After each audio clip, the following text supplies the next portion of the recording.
This is a previously failed case. This time the same operator, not me, is using interventional tools and techniques. This is the initial venogram.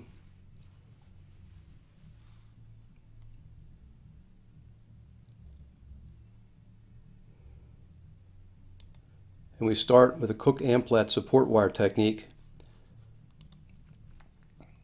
The support wire is an option with a 9 French Worley sheath, but not device company sheaths. With the support wire in place, the sheath is withdrawn to provide unrestricted access to the target vein and a stable CS access.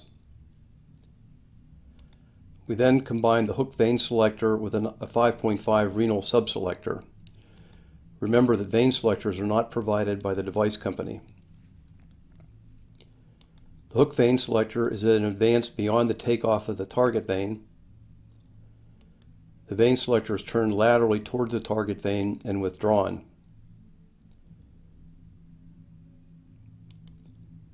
A puff of contrast from the injection system confirms that the vein selector engaged the vein.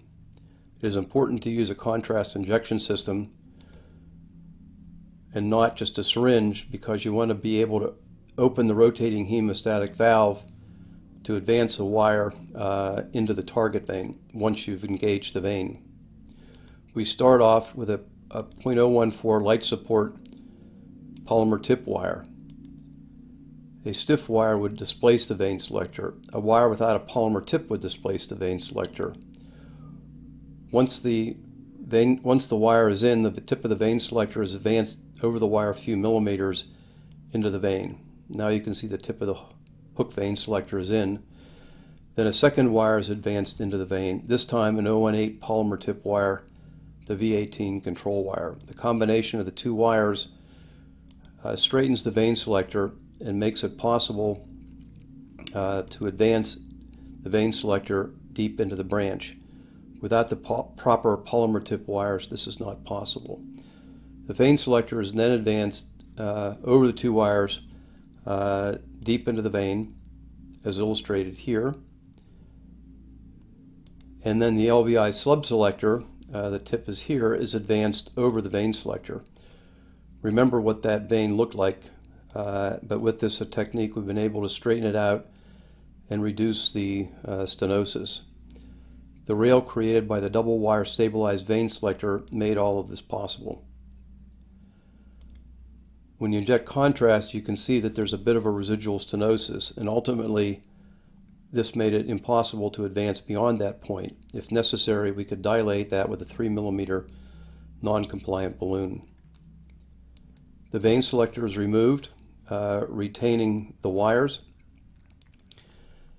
and then the 0.014 inch wire is removed and the LV lead is advanced over the 0.018 inch wire.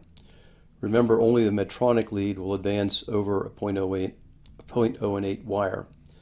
The tip electrode remains stable and captured at 0.5 volts at 0.5 milliseconds with a QLV of 120 milliseconds and no phrenic pacing. The teaching points are outlined here. I listed the equipment that was necessary in this case, and I think it's important to reiterate that if you make the effort to acquire the tools and learn the techniques, you can take control and stop being a victim of the anatomy. The device companies simply cannot provide the tools necessary for difficult cases. If you take the time and effort you expend to adopt interventional CRT, you'll save time in the long run, and it will provide endless job satisfaction.